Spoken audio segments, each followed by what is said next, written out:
Kamusta mga kaibigan? Ako si Typhoon. Mainit na pagbate, respeto at pagmamahal sa inyo ngayong araw. Dede, huwag kang magpasikat anak. Ngayon, muli kong tinipon ang mga leon at tigre sa tabi ko. Sa hardin, may 3-4 na hindi magkasundo tungkol sa akin. 4 ang mga anak, Dede, Rocky, Asie at Natasha. Gusto nila na sila lang ang mahal ko, hindi ko mamahalin ng ibang aso. Di ba Furfir Ashe? Furfir Rocky? Sandali lang, Dede. Shh, huwag mong galawin si Rocky, magagalit ako. Narinig mo, mahal ko kayo, magpakabait ka. At si Karo ko rin. Dede. Shh, tingnan mo, sobrang galit ka na. Sinasabi ko, tumigil ka na. Mabubugbog ka kay Rocky ngayon, galit na si Dede. Pasay na, Dede. Anak, anong nangyayari sa'yo? Ginanahan ka na talaga. Sige, magpakabait ka. Kuya, anong gagawin natin ngayon? Ngayon, ang bagong dinala nating si Zeyna. Alam nyo naman, Cane Corso siya. Napakagandang alaga. Dumating na siya sa panahon ng pag-aanak. Ngayon, susubukan ko siya kay Carlos. Sinusubukan ni Dede na makipagpares sa kanya. Siyempre, hindi ko rin pinapayagan yun mula sa labas ng kulungan. Sina Carlos at siya. Sandali, Dede! Sandali lang, anak. Teka, tatayo muna ako, kuya. Hindi nila ako mapaghatian. Huwag magloko. Maya, susubukan natin sila ni Carlos sa bagong training area. Nayos ko lang pagkain ng aso. Habang binibigyan ko sila ng pagkain, naisip kong ipakita rin sa inyo. Uy, dumating ka na ba, Karo? Ang ganda ng paglangoy mo, Caroline. Mahal na mahal ko ang batang ito. Ang ganda talaga ng batang ito, pati si Carabasco. Pinalaya ko ng mga anak ko, nasaan na yung bata? Mga biyaya ng Diyos, nasaan ka na? Nasaan ang mga kapatid niya? Nasa loob ba sila? Nasaan ang mga kapatid niya? Nakakulong ba sila? Ayun, pumasok na sila sa loob. Kanina ko pa sila pinapalabas. 2 oras na rin naglalakad. Ngayon, pumasok na sila sa mga kwarto nila, may isa na lang na naiwan sa labas. Siya pa yung paborito ko sa kanilang lahat. Uy, halika dito. Anong ginagawa mo dyan? Ang cute-cute mo naman. Papangalanan kitang limousine. Parang limousine, di ba? Limousine na ipapangalan ko, kuya. Bagay sa kanyang limousine. Anong ginagawa ng maganda kong anak? Anong ginagawa ng mahal ko? Lahat ibibigay ko para sa kanya. Lumaki na ang tiyan mo. Ngayon, ayusin na natin ang pagkain ninyo. Pinakawalan ko na si Pusat Baba. Naglalakad silang lahat. Pakiusap, huwag mo akong bigiin. Maawa ka. Tingnan niyo ang hanay nila, mga kaibigan. Napapansin ko naman. Kaunti lang ang naglalike sa mga video at medyo nagtampo ako sa inyo. Sana alam nyo lang. Sinisikap kong mag-upload ng video. Hindi ko kayo binibigo. Pakiusap ko lang, ilike nyo naman ang mga video na ito. Mag-comment kayo. Huwag yung isipin kung anong isusulat nyo sa comments. Kahit anong letra o numero ilagay nyo. A, B, C, 3, 5, 7, 8, 10, 11, 12. Basta kahit ano, maglagay lang kayo. Mag-iwan ng 5 o 10 comment. Huwag ipagkait ang suporta, mga kaibigan. Mga bata, gutom na ba kayo? Tingnan nyo, tunay na anak ng Argentina.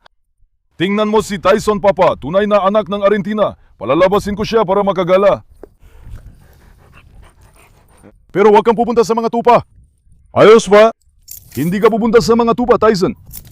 Hindi ka pupunta sa mga tupa, wag na wag. Pinalaya ko na, halika na. Halika, Tyson, halika.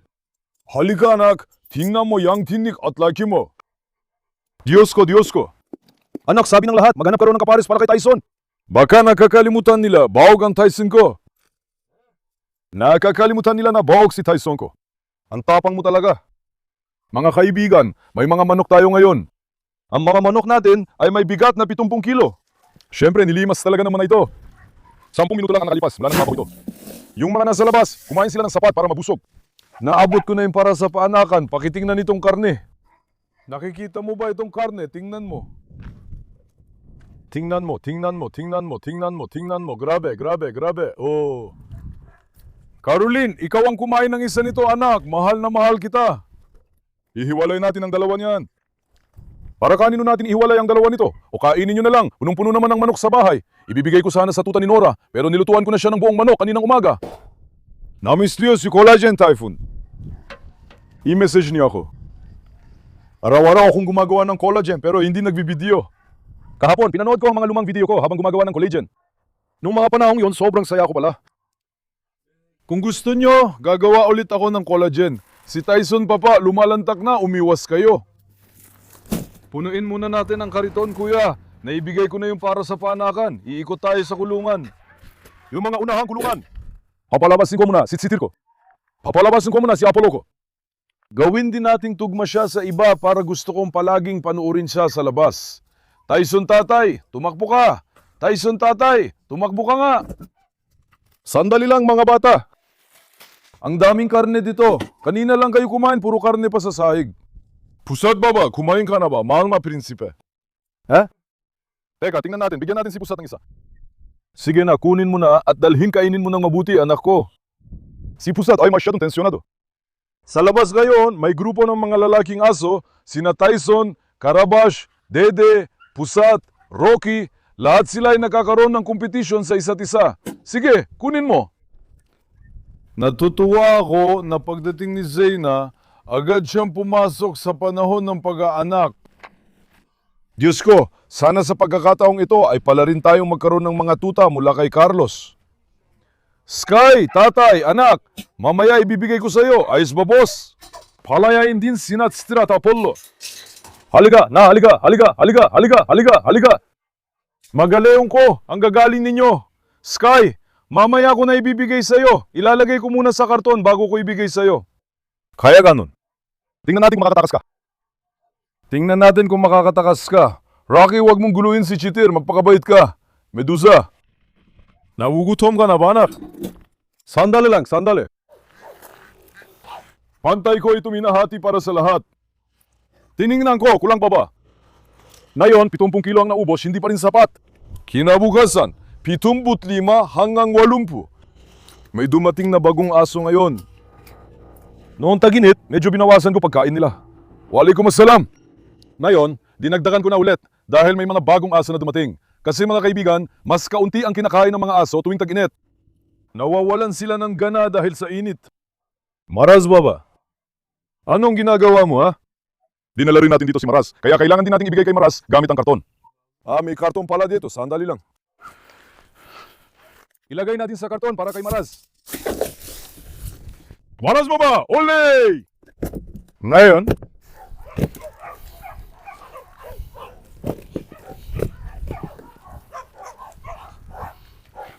teka, tingnan ko muna. Tadya lang. Maraz, kunin mo, pasyat. Dalhin mo, kain ng mabuti, anak ko. Ngayon, pumunta tayo sa mga kulungan, Chitir. Ganito, si Chitir ko ay palaging napag-iwanan sa likod. Gusto ko sana siya nasa unahan, pero medyo palaaway ang mga kaibigan niya. Dahil palaway sila. Halika. Ngayon, maggaya ng lahat ng pinagsanayan ko, pero medyo palaaway sila. Magamanok, anong ginagawa nyo? Binigyan ko na kayo ng pagkain kanina. Hindi sila marunong mabusog, parang mga gilingan sila. Alam nyo na ang prioridad ko ngayon. Bumuo kami ng grupong Cane Corso Rottweiler. Gagawin ko ang lahat ng makakaya ko para magkasundo rin ng iba. Lalo na, gusto mo bang pakawalan natin yung lalaking Rottweiler? Pero ilalawas natin si Carlos. Teka lang, sa susunod na lang natin siya pakakawalan. Nasa labas din naman si Apollo ngayon. Mag-aaway sila. Anak, anong ginagawa mo, Marlago? Anak, dilinis ko na yan kasi magpapakain ako, nagbanyo ka na naman. Pasaway. Esko! Magaling kang lumangoy kahapon, ha? Ha? Esko, magaling kang lumangoy kahapon, ha, Esko? Techa lang. Sige, kunun mo, anak. Sarap niya sa anak ko. Asya, kalma lang. Si Asya ay masyadong napag-iwanan sa likod. Kailangan ding sanayin si Asya. Asya, kunin mo. Inihagis ko sa likod. Ubusin mo doon. Inihagis ko sa likod. Kanda. Tingnan mo, Asya. Tingnan mo. Tigilan mo na ang pag-atake sa iba. Pumunta ka doon. Pumunta ka doon, anak. Dalhin mo sila. Kinakabahan si Asya tuwing kumakain. Kapag kumakain siya, sobrang kinakabahan siya. Marla. Grabe ang reyna ko. Ang galing niyang lumangoy kahapon. Reyna. Ang reyna, matanda na yan eh. Oh, heto na. Ganda. By the way, kailangan ninyong ibigay ang buto sa tamang dami. May nagsabi sa akin na masama ang buto ng manok. Huwag lutuin, ibigay raw ng hilaw. Mak, ingat ka. Na yan mga kaibigan, tingnan ninyo. Ito ang parte ng manok na tinatawag na kartilago ng dibdib. Ngayon, hindi ito matigas. Tingnan mo, nakikita mo ba? Binabaluktot ko gamit ang kamay ko, tingnan mo. Ngayon, ito ang delikadong bahagi, butuan ng hita. Matulis, tuwid. Anong ginagawa ng aso? Hinahati niya ito sa gitna, bigla. Tumutusok ito sa bituka at tiyan niya kaya hindi ko binibigay. Huwag niyo ring ibigay. Sa awa ng Diyos, wala pa kami naging problema dito. Pero kapag sumobrang bigay mo, magdudulot ito ng constipation. Dahil may taong karanasan na ako ngayon. Alam ko na ngayon kung gaano karami ang dapat kong ibigay sa bawat hayop. Alam ko na rin kung ano ang dapat kong gawin para timbangan ng kamay ko. Kabisado ko na kaya wala na akong problema. Babae, anong ginagawa mo? Daja, Kaja, Kuju? Anak, anong ginagawa mo? Hindi ka ba sanay kay tatay? Halika! Heto, Daja. Kunin mo. Deja, halika. Deja, halika. Tingnan mo, si Alex pareho rin ha. Minsan si Alex din tumatakas. Mag-ingat kayo. Pareho sila ng ugali. Deja, Duju. Kunin mo na, anak. Dalhin mo. Alam niyo ba ito? Sandali, Carlos. Siguro may trauma siya dati, kaya nahihiya siya. Ibig sabihin, wala nang ibang paliwanag dito. Carlos, kalma lang. Kunin mo yan, anak. Si Carlos, Papa, ay nabaliw na. May trauma siya dito mula noon, pati si Alex, dahil sa malalakas na tunog. Naiilang sila sa biglaang galaw. Ginagawa rin ito ng aso nito, ni Alex at ni Tyson na bagong dating.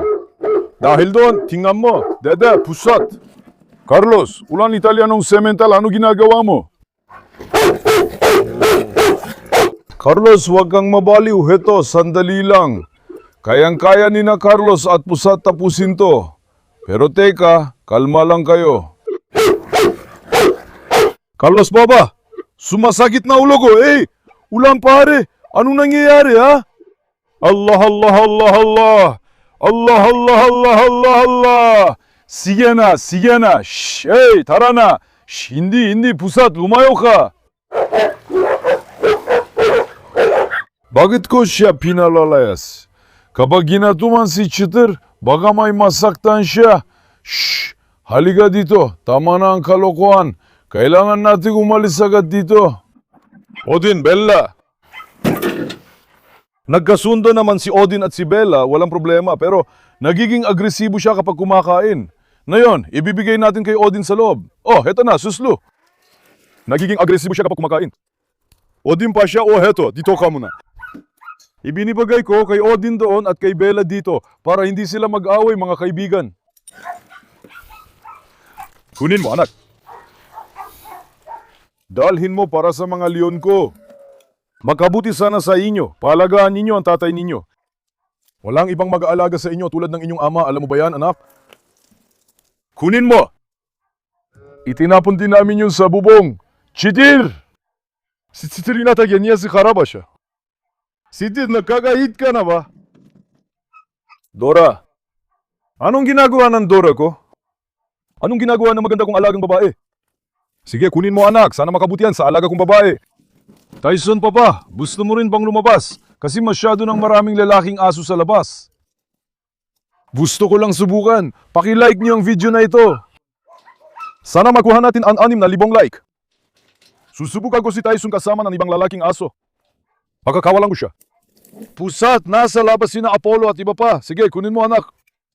Sige, kunin mo anak. Çıtır, kunin mo rin. Dalhin mo. Sarap niyan baby girl ko. Tingnan mo si Çıtır. Nilalandı si Tyson.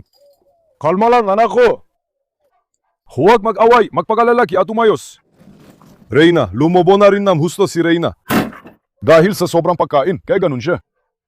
Binawasan ko ng kaunti ang mga pagkain niya mga kaibigan. Alam niyo mga aso na sterilize na namamaga ang tiyan sa kalsada. Ganun din si Reyna dahil na-sterilize siya. Asil, may palatandaan na ba anak? Hinihintay na namin ang mga tuta.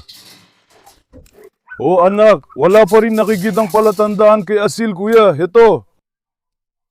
Pagkatapos magpares ang aso, lalabas ang palatandaan makalipas ang 1 buwan. Hindi ko na rin matandaan kung ilang araw na ang lumipas. Pagkalipas ng 1 buwan, makikita mo na ang palatandaan. Sige, kunin mo. Kumain kayo. Tingnan mo mga baby. Teka. Kunin mo si Çıtır. Dalhin mo, Çıtır. Alam mo talaga ang masarap, ha? Inuubos mo ang karne. Kunin mo, Çıtır. Karapat-tapat ka dito, kunin mo.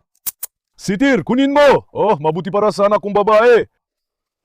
Paano natin ilalabas si Carlos na yon? Siya. Nakalimutan kong malaya na sila. Ang paglabas ni Carlos ay magdudulot ng problema. Kunin mo, Maria. Maria, sarap niyan para sa baby girl ko. Kunin mo. May isa pa tayong kahon ng manok sa pinto. May ibibigay pa ba tayo? Oy! Tigil! Nakita mo ba si Sitir medyo? Palaway! Eto, Sitir! Tekya, Rachi, halika! Medyo palaway si Sitir. Kailangan nating bantayan si Sitir. Ibalik na lang natin kay Asil. Ngayon. Hayaan na lang natin na nandyan ang kotse. Tara, kuya, huhugas lang ako ng kamay. Paano natin may lalabas si Carlos? Alam mo, habang nilalabas natin si Carlos, sigurado akong 100% magkakaroon ng milyon-milyong away. Ngayon, si Apollo at ang iba pa ay nasa labas din. Siguradong aatakin nila siya agad. Alam niyo kung anong gawin natin. Dalhin natin si Zeyna. Ibig sabihin, sandali ko siyang nakalimutan, nawala lang sa isip ko. Siguradong mag-away sila. Carlos baba. Mashallah sa'yo, anak ko. Ngayon kuya, ilalabas natin si Zeyna pero matapang din siya. Magkikipag-away ba siya kay Chitro sa iba pa? Alam mo ba, ang galing ng grupo sa bakuran na yon, lahat sila astig. Uy Zeyna, ano ginagawa mo, giliw? O ang ganda kong anak. Sana madalago si Carlos. Ah, hindi pala pwede. Si Zeyna, tumatalon mula sa habla. O mga kaibigan, may matindi tayong problema, alam nyo ba? Ah, tatalon si Zeyna mula doon. Tatalon si Zeyna mula doon, kuya. Oh. Paano kaya natin gagawin to? Sandali, kunin muna natin si Zeyna, tingnan natin. Doon tayo sa tabi niya, sandali lang. Sana hindi mag-away si Chutratsia. Nasaan si Zeyna? Kuya, palagi na lang ganito. Matitigas ang mga asong yan. Matitigas at palaway talaga ang mga asong yan. Para hindi sila mag-away. Kailangan natin silang bantayan. Tingnan mo, agad lumapit si Dede kay Zeyna. Kapag may ibang lalaking aso na lumapit, malamang mag-aaway sila ni Zeyna. Zeyna! Oo, agad siyang naghamon kay Apollo. Nakikita mo ba si Dede? Anak, kalma ka lang. Si Dede ay nasa kondisyon ngayon. Nakakalit ka kay Dede. Ngayon, palaging asahar din si Dede. Malusok siya. Dahil lalaki siyang aso, sinasabi niyang siya ang amo, hari at boss dito. Tigil! Kita mo? Kahit kay Rocky, nag-iingat agad siya. Alika, Zeyna. Si Zeyna napakapinong babae, Diyos ko. Ilayo mo siya sa bate. Karo. Halika, ganda. Kung may lalabasan sana natin si Carlos, ayos sana. Sa totoo lang, alam mo. Siguradong mag-aaway sila, tol, at di natin mapipigilan. Magkakaroon ng awayan sa buong grupo ng mga aso yun. Kaya dapat dahan-dahan lang tayo. Makbantay tayo kina Zeyna at Carlos para hindi sila makatagas. Dahil hindi siya nananatili sa mga kulungang ito. Diretso siyang tumatalon, mga kaibigan. May ganyan tayong problema. Carlos baba. Anong ginagawa ng boy ko? Anong ginagawa ng leong ko? Carlos, kumain ka na? Hindi pa. Sana dahil may pagkain, huwag ka na makipag-away kay Zeyna. Tegang ka. Dede, huwag! Sandal lang, anak. Kukunin ko si Zeyna, tapos papasok ako kay Carlos. Halika, Zeyna. Halika, anak kong si Zeyna. Sige, sandali lang. Basta huwag lang silang mag-away habang kumakain. Kinakain din Zeyna ang pagkain ni Carlos. Hindi pa natin na ibibigay ang pagkain niya doon sa kabila. Sige na, kahit paano, habang kumakain siya, malilibang siya. Wala tayong magagawa. Carlos, bumaba ka. Nasaan ang anak kong leon? Nasaan ang anak kong tigre? Sana mapagpares natin ang dalawang ito, mga kaibigan. Kung ipagkakaloob ng Diyos, magkakaroon tayo ng magagandang anak. Pareho silang blue, kaya siguradong blue rin ang mga anak nila. Wala nang masasabi sa kalidad ni Carlos bilang ama. May pedigree siya at napakataas ng kalidad niya. Sa totoo lang, wala akong nakita tulad niya dito sa Turkey, kuya. Wala, napakagandang kalidad. Sobrang taas, parang higante. Parang yung asong pastor sa Anatolia. Grabe, ang galing ng anak ko. Pero ngayon, hindi mangyayari dito. May pagkain. Zeyna, pwede bang lumabas ka muna? Zeyna, kung kinakain mo ang pagkain ni Carlos, hindi pwede yan. Carlos. Ayan na si Carlos, oh. Mahina pa ang instinct niya sa pagpaparestol. Hindi gagawin to ni Hector, pero si Carlos. Para ka pa ring bata. Anak, bakit di ka lumalaki? Anak, bakit hindi ka lumalaki, mahal kong anak? Inanggilan ni Zeyna si Carlos. Naku! Sige, mamaya, tutulungan ulit natin si Carlos. Hayaan mo dito muna si Zeyna para makakain siya. Hintayin muna natin siya ngayon. Hayaan muna natin silang magpalipas oras. Tara na, Alex. Bakit ang kalat pa rin ng kulungan? Hindi ko ba ito nilinis? Kung nakakain na si Tyson ng pagkain niya, ilabas na natin si Tyson. May pwedeng makikipag-away kay Tyson na aso? Tyson, bakit hindi mo pa kinakain ang pagkain mo, anak? Bakit hindi mo pa kinain ang pagkain mo, mahal? Ngayon, ilabas mo si Tyson. Sige na, ang babaeng aso pala. Ang sabi ko, si Cheater nasa labas eh. Tyson, halika nga rito. Tyson, halika. Sandali, anak. Kita mo, magkaibigan na kami ni Tyson. Halika, Tyson. Magkaibigan na kami ngayon ni Tyson. Hindi na namin sinasaktan ang isa't isa ni Tyson ko. Para machina talaga, machina. Halika, anak. Halika, anak. Halika, prinsipe ko. Tingnan natin, subukan din natin kay Pusat at sa iba pa. Sandali, Roichi, hey! Roichi, siraulo ka ba, anak?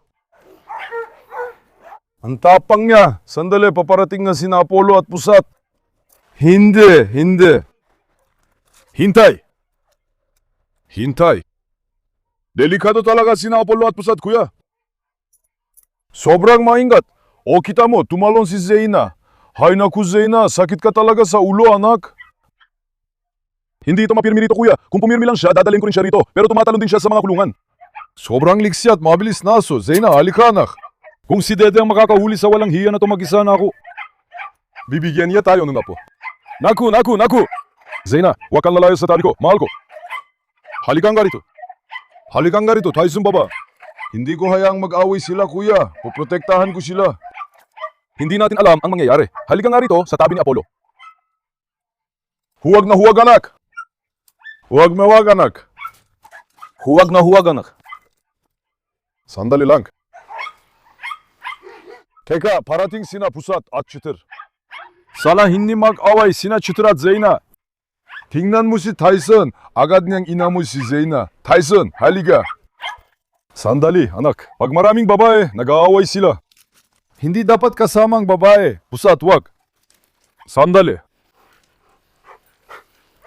Alam mo ba ang mahirap pamunuan ng grupong ito ng aso?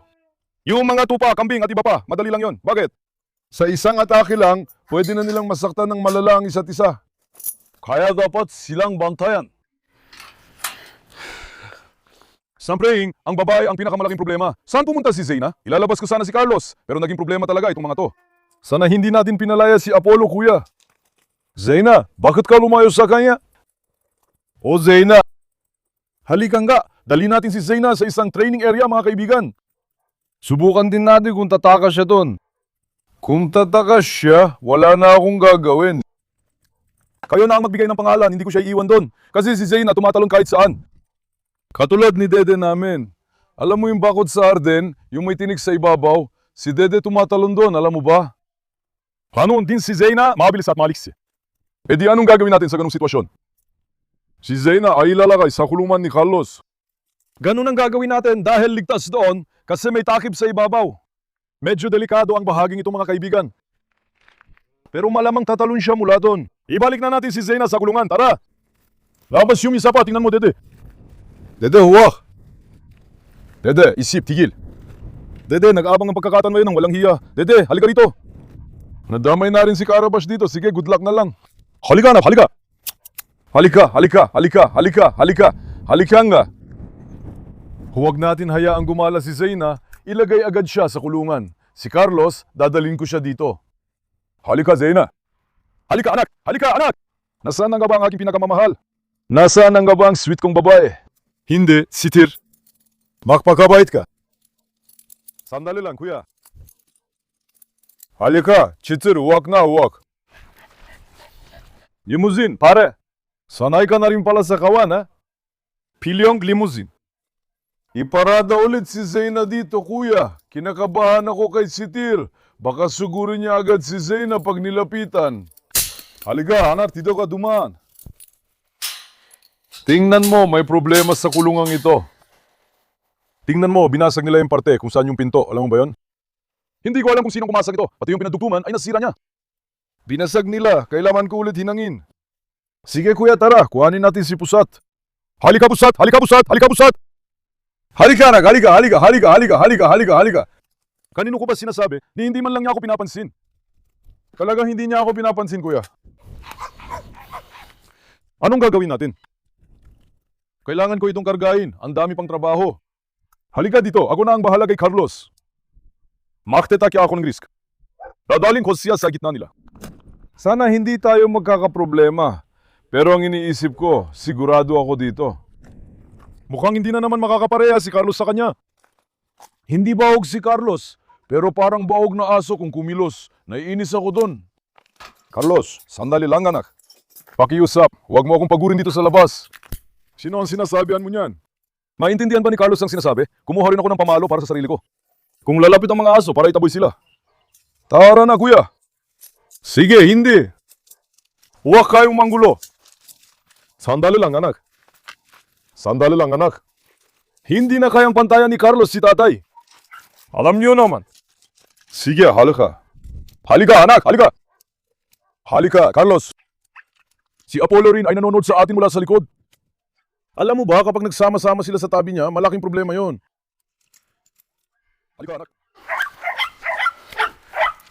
Tuwing inilalakad ko si Carlos, parang nauubos lakas ko. Para siyang kalabaw. Makaleong ko, kalma lang. Mashallah, sayang nyo. Si Carlos, diyan na yun. Tingnan ko nga, susubukan ko kung hindi niya mababasag ang kulungan na yon. Iwan ko siya roon kasama si Zeyna. Bantayan mo si Karabash. Karabash, huwag, anak! Huwag, anak. Hindi. Sabi ko hindi. Huwag kayong makialam. Halika, Carlos. Wala namang sumusunod sa atin, di ba? Dito lang pusat, dito. Shh! Hoy! Shh! Shh! Nagkaroon lang sila ng kaunting sagupaan. Agad akong namagitan, mga kaibigan. Si pusat ay dumiretso agad para umatake. Huwag, anak. Dumiretso si pusat, pero hinawakan siya ni Carlos. Agad ko siyang hinila, pagkatapos ay umurong si pusat. Sinubukan din ni Karabash na umatake. Buti na lang at nahawakan ko ang pamalo. Hintay. Salamat sa Diyos. Walang sukat o anumang pinsala. Hintay. Sige, lahat sila ay umalis na. Ngayon na, kuya. Grabe, hingal na hingal ako. Ate Zeyna, maghintay ka. Huwag mong sabing kay Carlos. Maghintay ka, anak. Tigil, Zeyna! Carlos, limang ka. Direkta kay Carlos. Si Zeyna din ay sumukot kay Carlos. Anak, kanina pumunta ka sa kulungan niya at tinanggap ka. Pinakain ka pa nga niya ng pagkain niya. Bakit ka gumagawa ng kalokohan? Hoy! Dito ka sa akin. Si Zeyna ay matapang at palabang. Baka kapag nakasama niya si Carlos, masanay din siya. Ngayon, babantayan ko muna sila ng ilang oras. Hindi ako masyadong nagtitiwala kay Carlos. Kung tatanungin mo kung sa anong bagay, napakalakas niya. Hindi ko alam kung kaya niyang gibahin ito gamit ang laki ng katawan niya o hindi. Subukan lang lumapit ang ibang lalaking aso. Tingnan natin kung ano ang gagawin niya kapag may lumapit, susubukan natin at makikita. Siyempre, ang pinakauna nating prioridad ay masanay siya kay Zeyna. Halika, pasya! Anak, magpakabait kaya Zeyna. Kuya, didiretso na siya agad, tingnan mo. Anak, huwag mo inisin si Carlos at magpakabait ka. Baka ikaw pa ang mapalo. Inaambahan niyang kagatin si Carlos. Pasaway talaga, Zeyna, tingnan mo. Baka magdilim ang paningin ni Carlos. Pagkatapos niyan, hindi na ako makikialam. Kunin mo si Nora. Tingnan mo, si Nora, pinapatungan na rin ako ng paa. Hoy, Nora. Hindi mo kaya, anak ko, sandali lang. Si Nora ay parang sanggol talaga. Tingnan mo ang kilos at galaw niya, parang totoong sanggol. Ang tapang mo, Nora, napakabuti mo. Si Carlos parang wala na namang aksyon, mga kaibigan. Maghihintay tayo, sana magkatotoo. Kapag hindi pa rin nangyari, idadaan natin sa artificial insemination. Wala na tayong magagawa, kuya. Ngayon, hayaan muna natin silang magpahinga. Palayin mo na ang ibang aso. Tara, Dede. Pasaway ka talaga, Dede. Sobra kang spoiled na yon. Ngayon, para sa inyo, naisip kong gumawa ng video tungkol sa sitwasyon ni na Carlos at Zeyna. Sana nga, tulad ng sabi ko, mangyari ang gusto natin, mga kaibigan. Sana'y pagkaloob ng Diyos ang natutunan natin at mamahalin natin sila. Medyo pahihirapan tayo ni Carlos, pero wala tayong magagawa. Malaki ang Diyos at may pag-asa tayo. Mahal ko kayo. Huwag ninyong kalimutan i-like ang video at mag-subscribe. Ingatan ninyo ang inyong sarili. Paalam. Mag-ingat kayo mga kaibigan ko.